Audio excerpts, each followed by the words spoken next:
com força, semear com vontade, que é adoração. Amém?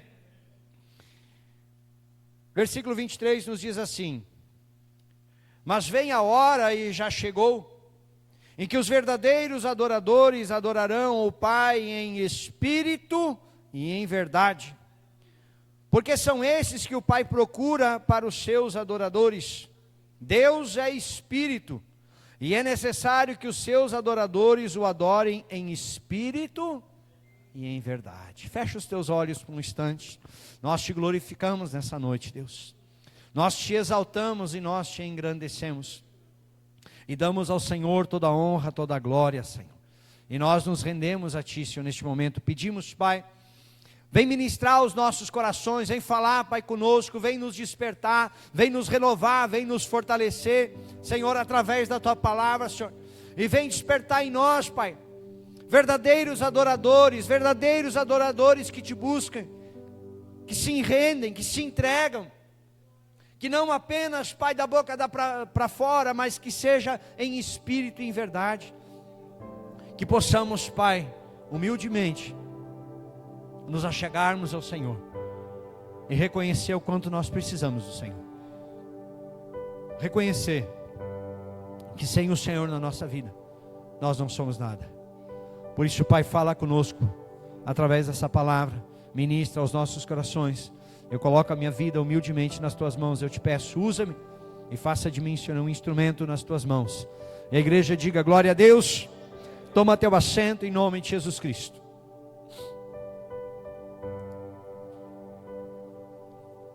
Amados,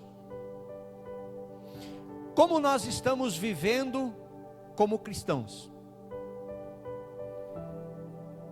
Como que nós poderíamos nos descrever? Independente da situação que nós possamos estar passando, a pergunta é: nós continuamos confiando em Deus? Ou a nossa confiança se baseia naquilo que eu estou vivendo?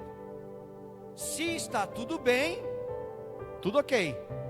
Mas se eu estou passando por luta, provação, eu já nem estou mais confiando tanto assim não. Como que nós estamos vivendo? Porque, amados, se a nossa fé, se a nossa confiança em Deus se baseia no momento que nós estamos passando, então tem algo errado. Porque mostra que a nossa fé não é uma fé constante. Mostra que a nossa confiança não é uma confiança constante. É baseado naquilo que eu estou vivendo. Então, se as coisas estão dando certo, eu creio em Deus, glorifico ao Senhor, busco ao Senhor. Mas quando a luta se levanta, eu abro fora. Quando a batalha se levanta, eu já não mais confio tanto assim. Eu já acho que Deus me abandonou. Eu já acho que Deus nem ouve mais as minhas orações. Por quê? Porque eu estou baseando naquilo que eu estou passando naquele momento. E normalmente, amados, se nós estamos baseados, alicerçados, firmados no momento, quando a luta vem, o que nós vamos fazer vai ser murmurar e reclamar. Vai ser olhar e vai dizer assim, a primeira coisa: por que isso? Não porque a gente queira saber o que está acontecendo, mas é porque nós já estamos reclamando. Por que eu estou passando por isso? Porque eu que estou na igreja, porque eu que estou sendo fiel, porque eu que saí do mundo, agora que estou na igreja, por que agora eu estou passando por isso? E aí nós abrimos a nossa boca para reclamar e para murmurar. Nós colocamos toda a nossa frustração para fora através das nossas palavras. E muitas vezes, amados, nós não nos damos de conta que talvez parte das lutas que nós estamos passando, o maior responsável somos nós mesmos. Muitas vezes, amados, nós estamos colhendo o que nós mesmos plantamos.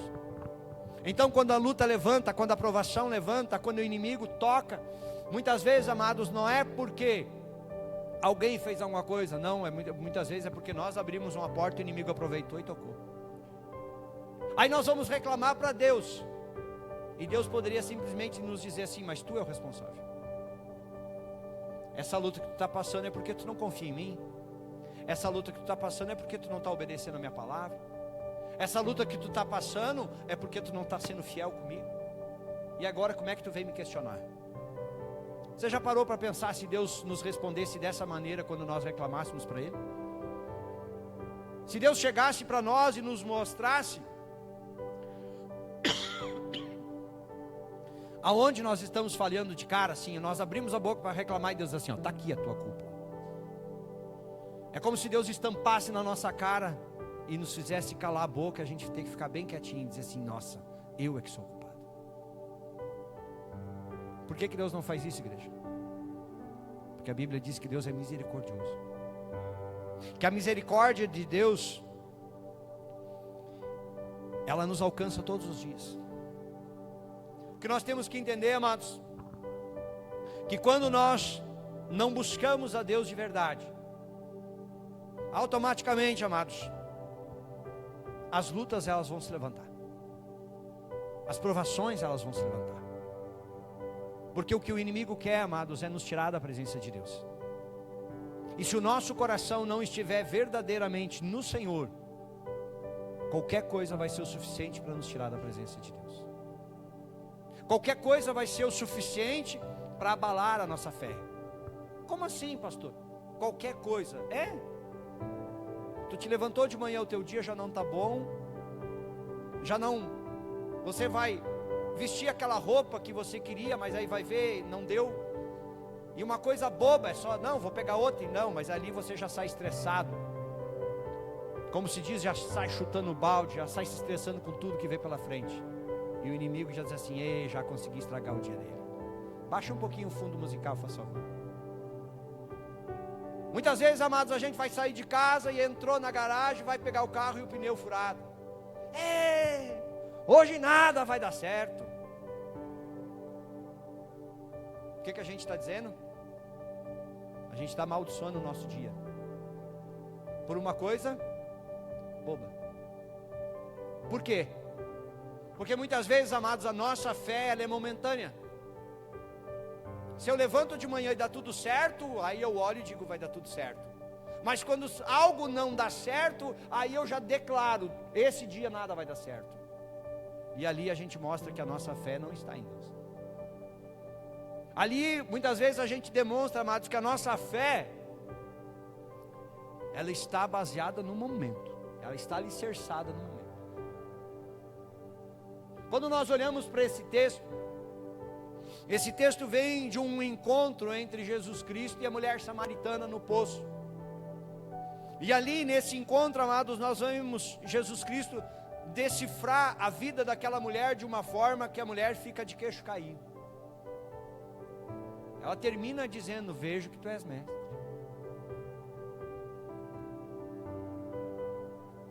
Ali Jesus Cristo descreve a vida dela. E ali Jesus Cristo se mostra quem Ele é. Só que chega nessa parte, amados, o assunto muda, porque a mulher vai falar algo que nos chama a atenção.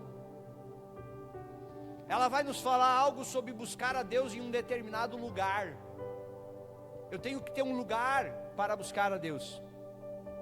E a pergunta que nós temos que nos fazer é, será que um lugar físico é o que determina a nossa busca por Deus? Será que o lugar físico é o que vai nos dizer se realmente nós vamos buscar a Deus, vamos ter um encontro com Deus, vamos atrair a presença de Deus? Será que o lugar é o que determina isso ou não? Porque se nós olharmos, coloca para nós o versículo 21. Volta mais um. Aí. Jesus responde para ela assim, ó, mulher, acredite no que te digo, vem a hora em que nem neste monte, nem em Jerusalém, vocês adorarão o Pai. Porque o que ela fala para Jesus é assim, ó, nós, os samaritanos, adoramos aqui. Vocês, os judeus, vocês adoram lá. E Jesus estava dizendo, vai vir uma hora que nem aqui, nem lá vocês vão adorar. O que Jesus estava dizendo para ela? Preste atenção, versículo 22. Vocês adoram o que não conhecem. Nós adoramos o que conhecemos, porque a salvação vem. Quantas vezes, amados, nós já servimos um Deus que não conhecemos? Ou talvez nós nascemos num lar onde falávamos em um Deus que nunca conhecemos de verdade, aonde nós professávamos uma fé da boca para fora sem ter um relacionamento verdadeiro com o Senhor. Talvez no colégio nós, na época de Semana Santa, nós aprendíamos ali um pouco sobre crucificação, sobre ressurreição, mas isso não trazia nenhum tipo de relacionamento com nós.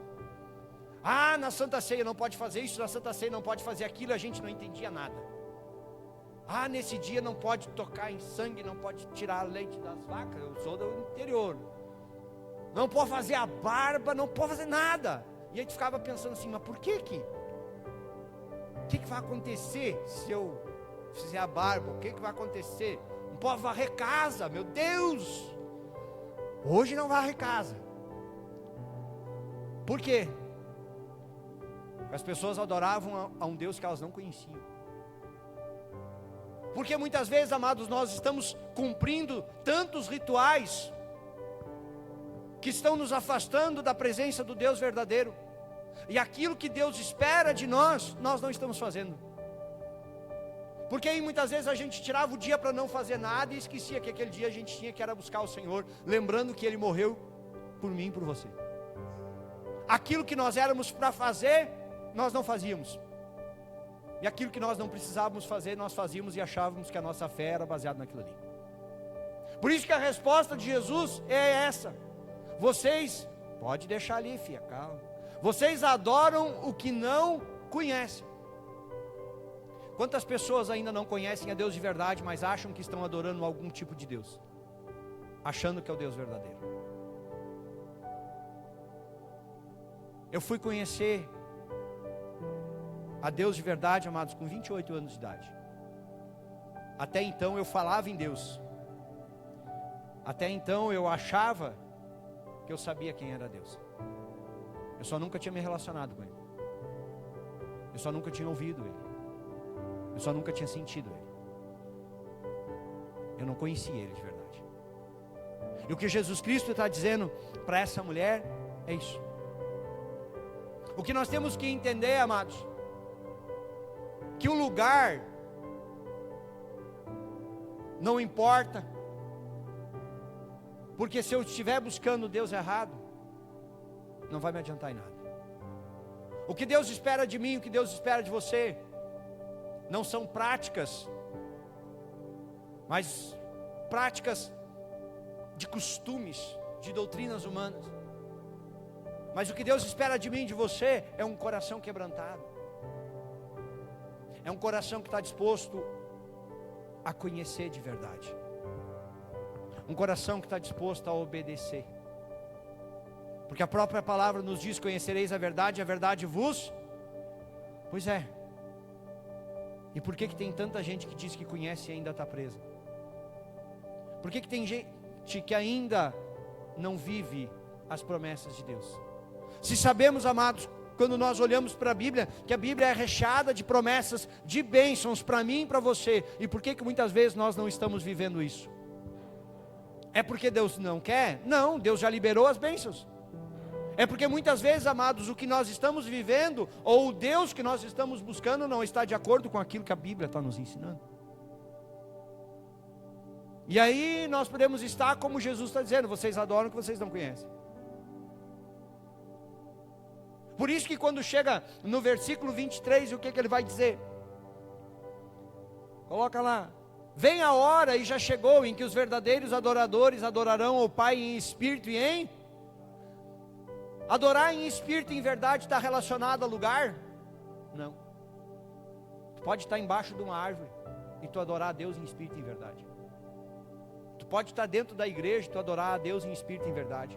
Tu pode estar na tua casa e tu pode adorar a Deus em espírito e em verdade. Tu pode estar caminhando na rua e estar adorando a Deus em espírito e em verdade. Porque a adoração, amados, ela não vai depender do lugar externo. A adoração, ela vai depender daquilo que sai de dentro de você. A adoração, amados, ela não vem de fora. A adoração, ela vem de dentro.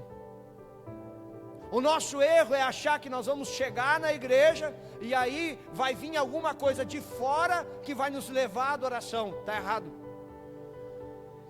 Se você vem de casa pensando nisso, a tua visão já está errada, mas hoje você vai ser ensinado. A adoração, amados, ela tem que começar a brotar dentro do teu coração. A adoração, amados, às vezes as pessoas acham, eles estavam adorando no altar.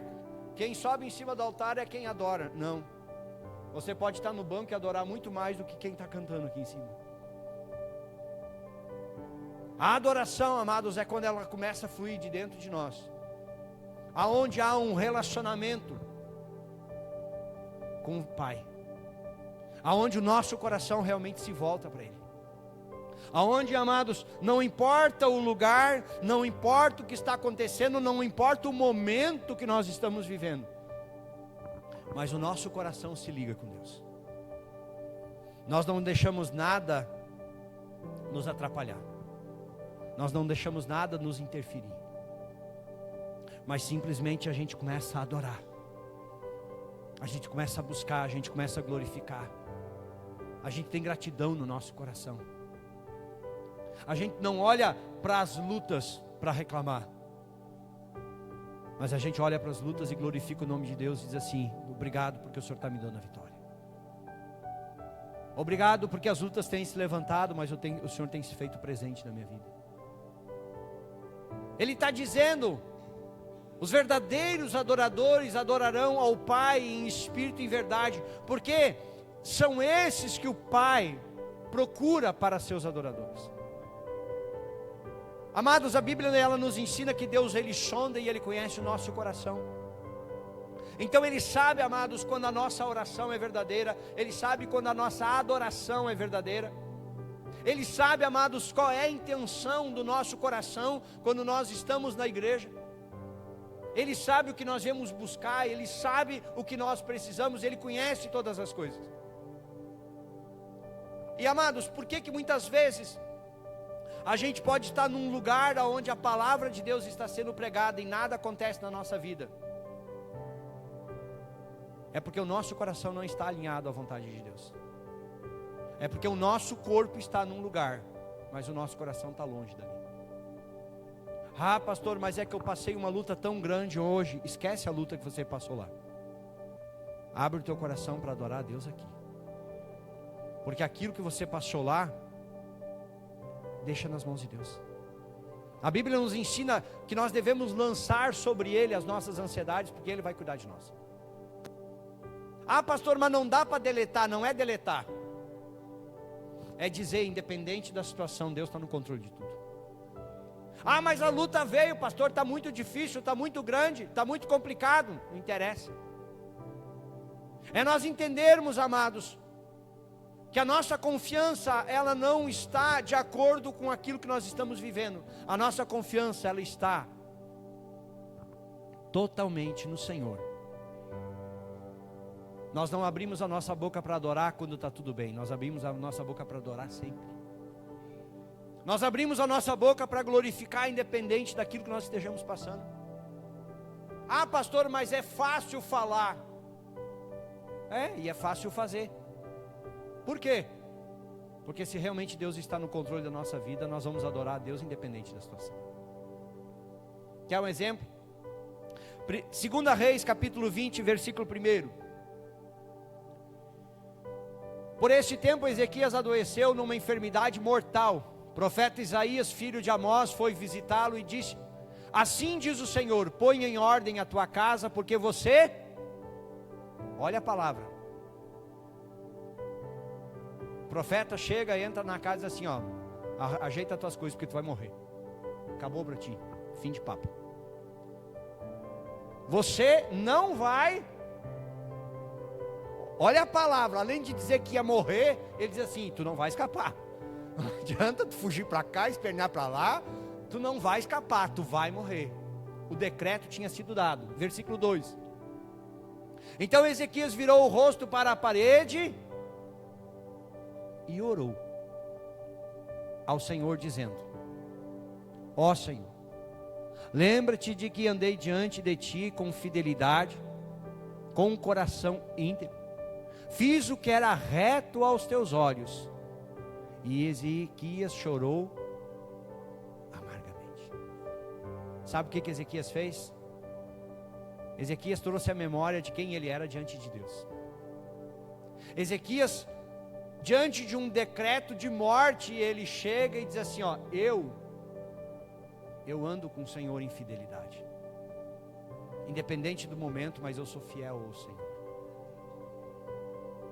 Com um coração íntegro, o meu coração ele não se desvia para cá, não se desvia para lá. O meu coração ele não se contamina com as coisas do mundo. O meu coração não se contamina com aquilo que as pessoas fazem, com aquilo que as pessoas dizem, com as setas que as pessoas lançam. Não, o meu coração está voltado somente para o Senhor. E aí ele diz assim, e fiz o que era reto aos teus olhos. Ele diz assim, eu tive a oportunidade de errar, mas eu escolhi andar por um caminho.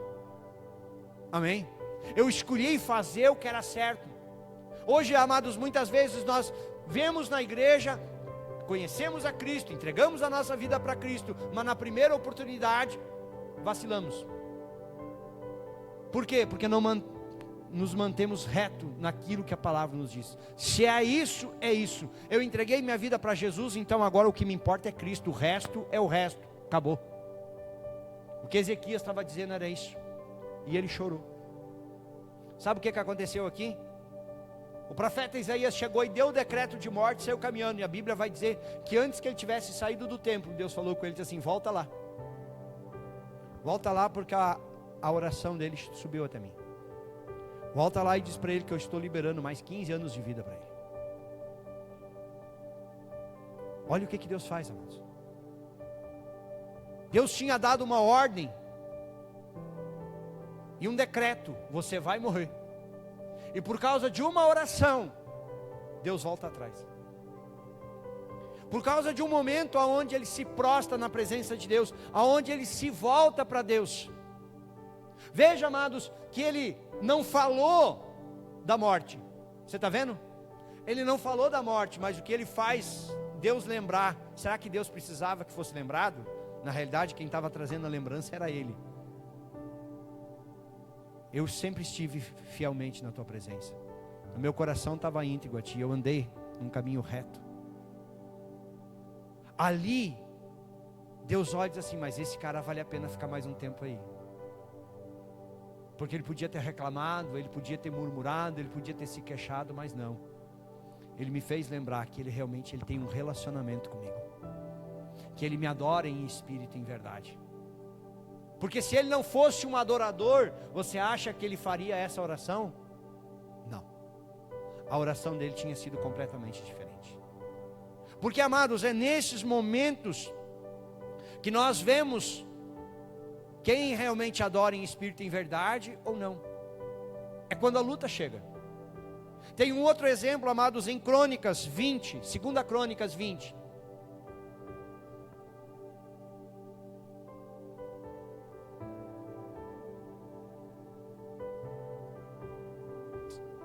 Segunda Crônicas 20, versículo 2.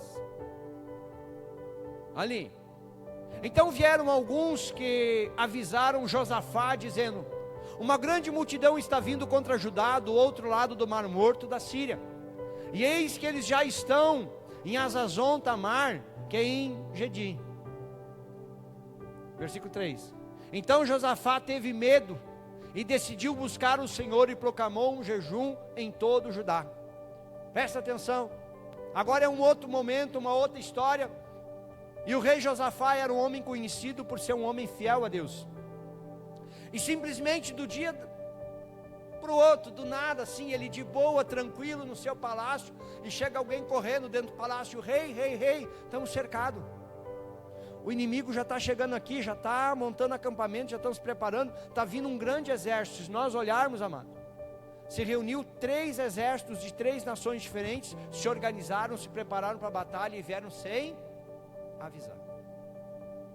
Simplesmente quando ele recebe aquela notícia, talvez a gente pudesse pensar assim: não, vamos correr atrás, vamos arrumar soldado, e vamos afiar a espada, e vamos arrumar lança, e vamos fazer isso, e vamos fazer aquilo. Só que ele sabia que não dava tempo. O inimigo já estava nas portas. É quando o problema chega, amados, na nossa vida, sem nos mandar um recadinho antes, sem mandar um zap antes. Te prepara aí que eu vou vir na tua vida e vou te incomodar. É quando simplesmente o problema aparece do dia para a noite. E aí como que nós fazemos? Nós agimos, nós reagimos, o que que nós fizemos? E ele, quando ele olha para aquela situação, ele sabia, não tem o que eu possa fazer. Não tem o que a nação possa fazer. Só existe alguém que pode fazer alguma coisa. Deus. E naquele momento, amados, ele se coloca em oração. Ele proclama um jejum de 3 dias. E ali o povo ora, ali o povo clama. E ali Deus responde. E Deus manda eles para a batalha. E quando eles chegam no campo de batalha, sabe o que acontece? Deus entra, causa uma confusão entre os 3 exércitos inimigos, e eles acabam brigando entre si. Josafá fica com seu exército só olhando os inimigos se matar sozinho. E Deus dá a vitória para eles sem eles ter feito nada. Por quê? Porque quando a luta se levantou, amados, eles buscaram o Senhor. Porque quando a luta se levantou, ele sabia que a vida dele estava nas mãos de Deus, e que aquela batalha, se não fosse Deus, não teria vitória. O que nós temos que entender, amados, é como nós estamos vivendo diante dessas situações. Quando aparece uma dificuldade, quando aparece uma provação, quando aparece uma enfermidade, quando acontece uma tragédia, quando acontece algo inesperado na nossa vida, amados, como que nós estamos vivendo? O que nós fazemos diante disso? Abandonamos tudo, entregamos os pontos, ou o que a gente faz? Será que no momento, amados, de extrema dor e tristeza, será que nós lembramos de Deus? Será que o nosso coração se volta para Deus, ou ainda a gente vai dizer, por que Deus me abandonou nessa hora? Sabe o que é interessante, amados? Que quando nós estudamos a vida de Cristo, nós observamos que Jesus Cristo, ele não reagia diante das situações, mas ele agia diante das situações. Reagir, amado, implica em permitir que as pessoas, situações ou circunstâncias ganhem o controle. Porque eu apenas vou reagir àquilo que está acontecendo. Então, dependendo da forma como uma pessoa vem a mim, eu vou apenas reagir para me defender. E muitas vezes a minha reação pode só causar mais complicação. Quando uma luta se levanta, quando uma circunstância é contrária, se nós reagirmos sem pensar o que nós estamos fazendo, nós podemos aumentar o nosso problema. Mas quando nós olhamos para Jesus, nós vamos ver que ele agia. E agir, amados, agir implica em estar no controle, independente da situação. Eu não vou me mover olhando para aquilo que está ao meu redor. Eu vou me mover baseado naquilo que eu creio. A luta se levantou, a provação veio. Deus está no controle. Ah, mas é algo inesperado. Deus precisa estar no controle. Amados, nós temos que entender uma coisa, que muitas vezes nós temos dificuldade. Nós temos que parar de achar que nós conseguimos sem Deus. Nós temos que parar de achar que nós somos autossuficientes e que nós podemos conduzir a nossa vida da maneira que nós quisermos. E aí quando o problema aperta, eu corro na igreja, eu participo de um culto, eu recebo uma oração, aí a coisa melhora, eu volto para a minha vida de novo, como se eu não precisasse de Deus todos os dias. Não é lembrar de Deus, amados, quando vem a luta, mas é se manter na presença de Deus, independente do que eu estou vivendo. Porque quando a luta vier, você não vai se abalar, você não vai deixar o desespero tomar conta, você não vai se angustiar, mas você vai continuar em paz. Por quê? Porque você sabe o Deus que você serve. Agora, quando eu busco a Deus só quando eu preciso, antes de eu procurar a Deus, o desespero já tomou conta. Até que vai chegar um momento que a gente vai correr para um lado, vai correr para o outro. E depois que não tem mais nenhuma opção, aí a gente, mas Deus, eu vou lá na igreja pedir uma oração. Você está entendendo, amados, o nível de relacionamento que Deus está querendo de mim e de você? Porque se não fosse por isso, por que Jesus teria morrido na cruz? Se não fosse para que nós estivéssemos com a nossa vida na presença dEle, por que Jesus teria passado por tudo que Ele passou? Por nada? Para lá de vez em quando a gente lembrar de Jesus? Para quando a gente não tem outras opções, não tem para cá, não tem para lá, então acho que eu vou para Jesus. Mas aí eu vou para Jesus, Jesus resolve o que eu preciso, tá, obrigado Jesus, fica aí, depois eu volto a hora que eu precisar de novo. Isso é ser adorador? Isso é colocar a vida na presença de Deus? Isso é realmente nós olharmos e dizermos que cremos no Senhor? Que a nossa vida está nas mãos dEle? Não, eu entreguei a minha vida para Jesus. Eu entreguei quando eu preciso. Quando eu não preciso, a minha vida fica comigo. Agora, amados, quando nós somos adoradores em espírito e em verdade, como Jesus Cristo disse, a nossa vida, ela não é mais nossa, ela já é do Senhor. A nossa vida, ela não está mais nas nossas mãos, ela está diante do Senhor, e Ele é que faz. E aí tem situações, amados, que a gente vai olhar e a gente vai dizer assim, eu não sei o que fazer, mas Deus é que sabe, então, Ele que sabe. Mas tu não vai fazer isso, tu não vai fazer aquilo. Está nas mãos de Deus. É quando, amados, nós entendemos quem é Deus e quem nós somos.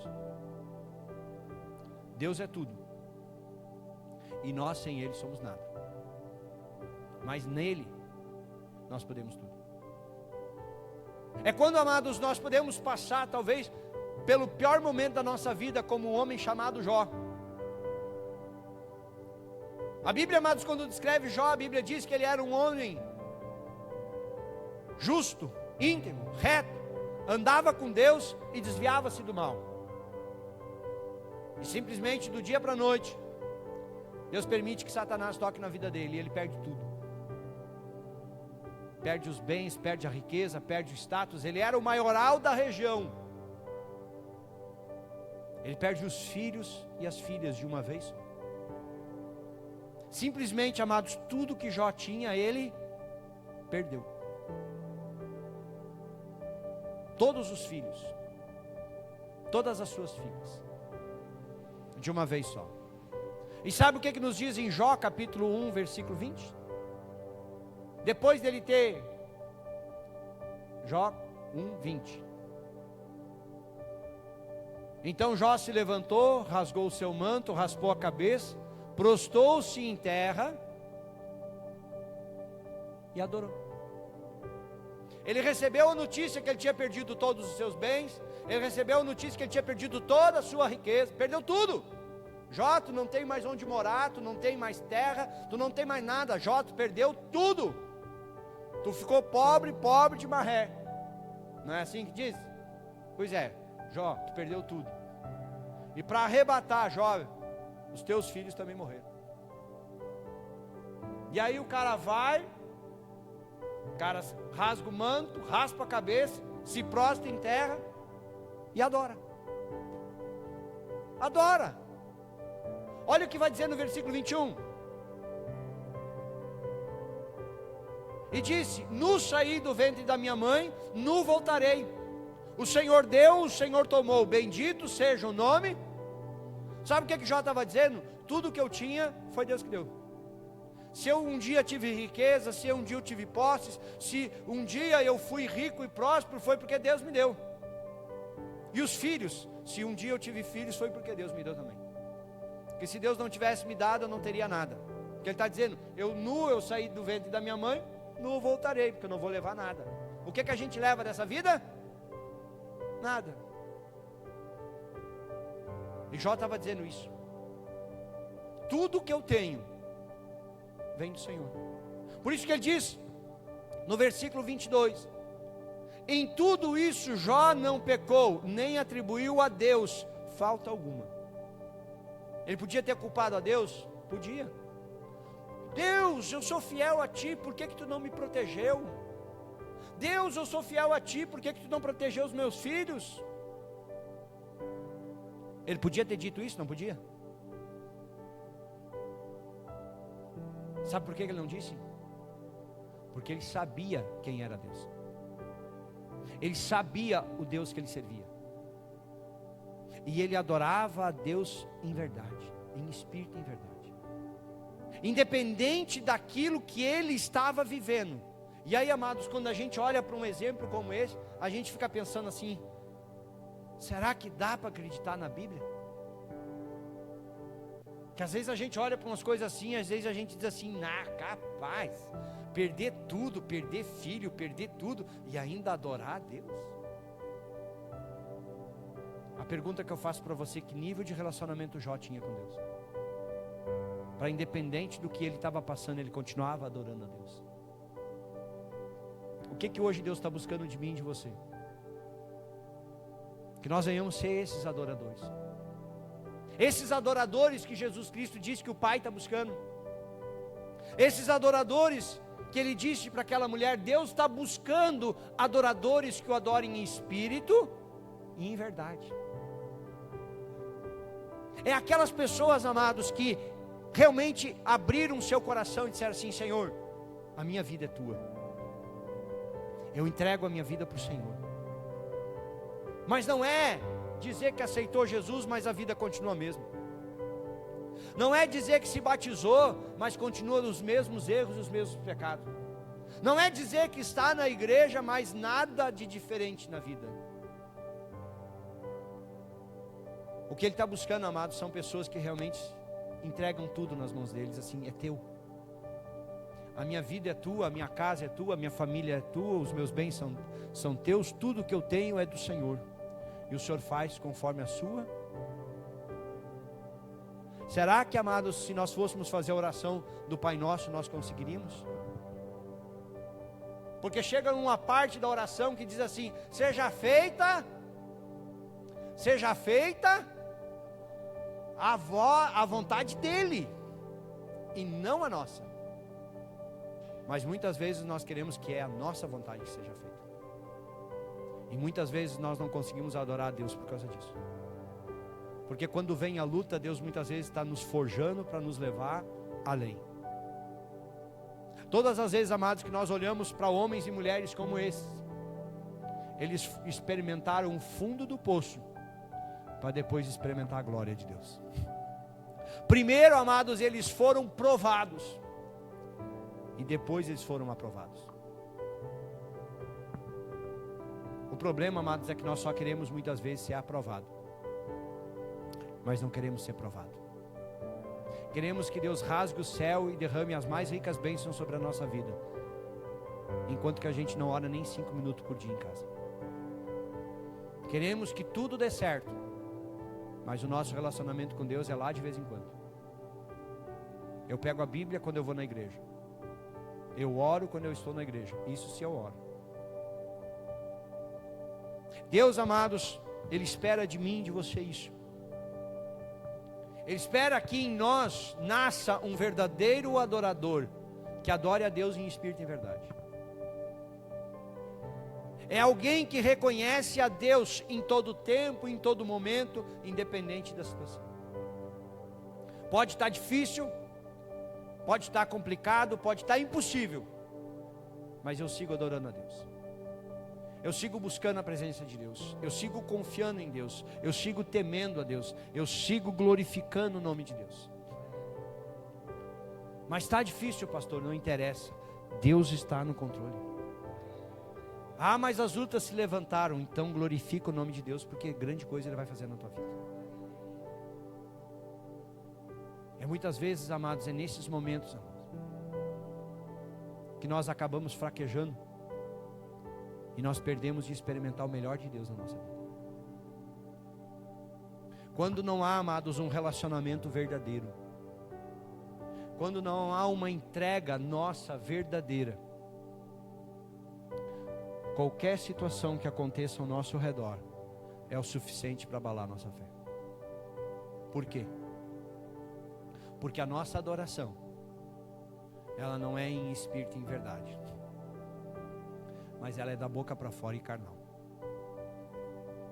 Deus está buscando adoradores que adorem em espírito e em verdade. Nós temos que aprender o que Deus quer, e nós temos que nos tornar aquilo que Ele espera de nós. Nós temos que ser, sim, amados, adoradores que adorem a Deus em espírito e em verdade. E eu volto a dizer, independente da situação, nós continuamos firmes. Independente da luta, nós continuamos lá. Independente se eu estiver passando pelo melhor momento da minha vida, eu continuo na presença de Jesus.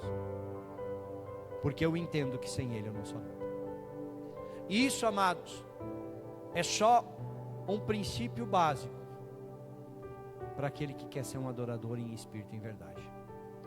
Nós podíamos falar muito mais coisa, mas eu quero orar com você. Se coloque na presença de Deus.